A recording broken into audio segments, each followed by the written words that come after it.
Hello my dear students. तो आज की क्लास में हम न्यू टॉपिक लेने वाले हैं और उस टॉपिक के नेम है माइक्रोस्कोप। ठीक है, तो माइक्रोस्कोप के बारे में आज पढ़ने वाले हैं। तो बेसिकली जो माइक्रोस्कोप होता है वो वर्क क्या करता है? माइक्रोस्कोप वर्क करेगा जो आपके स्मॉल जो आपके ऑब्जेक्ट है उसको मैग्नीफाई करके लार्जर इमेज में कन्वर्ट करता है। यानी कि छोटी इमेज है, यानी छोटे ऑब्जेक्ट है, उसको मैग्नीफाई करके क्या करेगा? लार्जर इमेज में कन्वर्ट करता है, जिसको हम इजिली उसको देख सकें। तो देखिए, तो माइक्रोस्कोप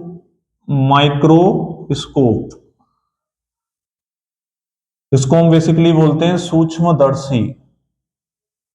हिंदी ट्रांसलेशन क्या है इसका? सूक्ष्मदर्शी। अब माइक्रोस्कोप क्या काम करता है? जैसे भी मैंने बताया था कि भाई मैग्नीफाई करता है।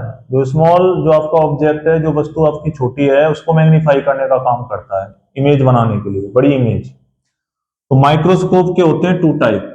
कितने टाइप होते हैं? Two type. एक होता है सिंपल माइक्रोस्कोप, सिंपल माइक्रोस्कोप, और दूसरा होता है कंपाउंड माइक्रोस्कोप, माइक्रोस्कोप। सिंपल का मतलब होता है साधारण, ठीक है। और कंपाउंड का मतलब होता है जिसमें टू लेंस का कॉम्बिनेशन हो, जिसको हम संयुक्त बोलते हैं। तो आज हम सिंपल के बारे में पढ़ते हैं, सिंपल माइक्रोस्कोप क्या होता है। ठीक है, अब सिंपल माइक्रोस्कोप का मतलब है कि कोई भी आपका एक ऑब्जेक्ट है, सपोज ये ऑब्जेक्ट हो गया ए बी। ठीक है, अब इसको हमें क्या करना है? फर्स्ट ऑफ ऑल इस ऑब्जेक्ट को हमें आई के सामने रख देना है। ठीक है, जैसे ये ऑब्जेक्ट है और इसको मैंने आंख के सामने रखा। देखने की जो डिस्टेंस होती है कितनी होती है? 25 सेंटीमीटर, ऐसे मान लिया। अब जैसे ही ये ऑब्जेक्ट के सामने रखेंगे तो इस पे एक एंगल जनरेट हो जाता है, जिसको हम विजुअल एंगल बोलते हैं। अब वो एंगल होता है आपका अल्फा। इसको हम अल्फा से रिप्रेजेंट करेंगे। ठीक है, इस वाले पॉइंट, इसको हमने क्या मान लिया? O dash.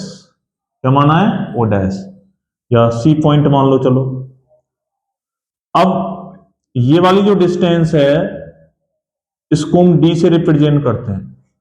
तो लीस्ट डिस्टेंस होती है देखने की, मिनिमम डिस्टेंस, उसको कैसे रिप्रेजेंट किया? डी से। तो तो देखिए ये एंगल बन रहा है, इसके सामने ये ऑब्जेक्ट है। ए बी क्या है आपका? Object, object. ओके, जब ये इसके सामने रखा है बिल्कुल इन फ्रंट ऑफ आईज, इस तरीके से, तो ये रे ऑफ लाइट जैसे ही यहाँ पे आई पे इंसिडेंट होंगी तो यहाँ पे इसका क्या बन जाएगा? इमेज होगा।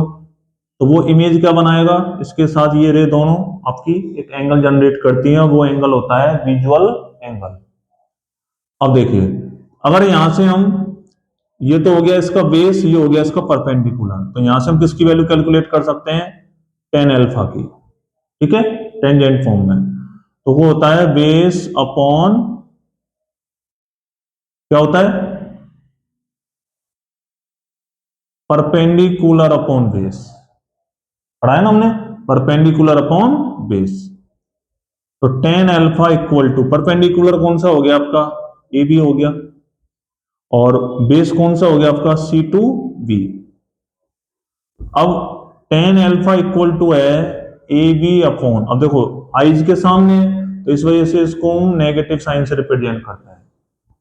तो ये आपका फॉर्म एक आ गया टेन अल्फा का। टेन अल्फा इक्वल टू हो गया A B upon minus D. इसको फर्स्ट इक्वेशन कंसिडर कर लो। तो ये तो हो गया आपका विजुअल एंगल जो आईज पे बनता है। अब इसी ऑब्जेक्ट को जब आप एक लेंस के इन फ्रंट रखते हैं, सामने रखते हैं, तब इसका इमेज कैसे बनता है? तो देखिए, इसकी ये हो गई फर्स्ट पोजीशन, अब इसकी सेकंड पोजीशन। तो यहां पे हमने क्या लिया? एक कॉन्वेक्स लेंस ले लिया। ये कॉन्वेक्स लेंस है, ये इसका हो गया एक्सिस, ऑप्टिकल सेंटर। अब जब कभी भी इस लेंस को इसके फोकस पॉइंट और ऑप्टिकल सेंटर के बिटवीन रखते हैं, यानी कि यहां हमने ऑब्जेक्ट को रख दिया ए बी को।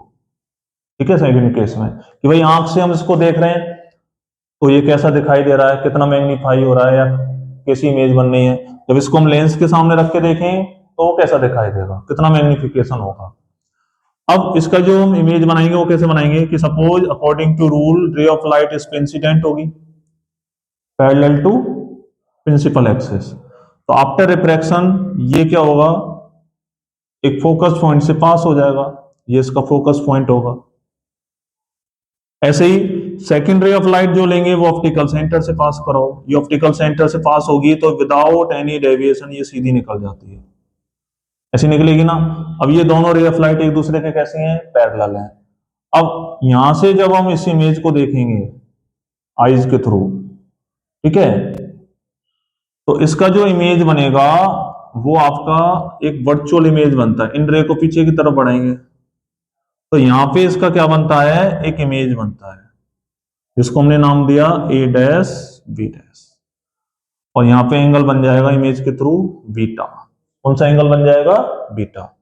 तो ये इमेज की जो पोजीशन है वो डिपेंड करती है आपके ऑब्जेक्ट की डिस्टेंस पे, और ऑब्जेक्ट इससे कितनी डिस्टेंस पे रखा हुआ है, यू डिस्टेंस पे, ठीक है। तो अब यहाँ पे हम इसकी जो पोजीशन निकालेंगे टेन बीटा की फॉर्म में, जैसे यहाँ पे हमने टेन अल्फा के फॉर्म में निकाला, तो हम बेसिकली यूज करते हैं ये वाली पोजीशन, क्योंकि इस पोजीशन पे ही इसको अगर हम आगे पीछे करेंगे तो इस पे इफेक्ट पड़ता है। तो कैसे जनरेट करेंगे, ये ट्राइंगल आपका कौन सा यूज हुआ इसमें, ए बी ओ, ठीक है। अब यहां से आप कौन सी कैलकुलेशन करोगे, टेन बीटा, टेन अल्फा तो उधर आ गया, तो टेन बीटा इक्वल टू वही सेम परपेंडिकुलर अपॉन बेस। तो परपेंडिकुलर कौन सा हो जाएगा, ए बी, परपेंडिकुलर हो गया A B.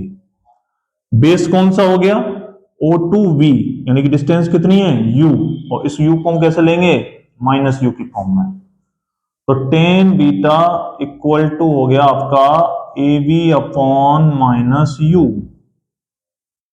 Equation number second. तो इस तरीके से आप टेन बीटा और टेन अल्फा की कैलकुलेशन कर सकते हैं। अब हमें क्या करना है, इसका मैग्निफिकेशन कैलकुलेशन करना है।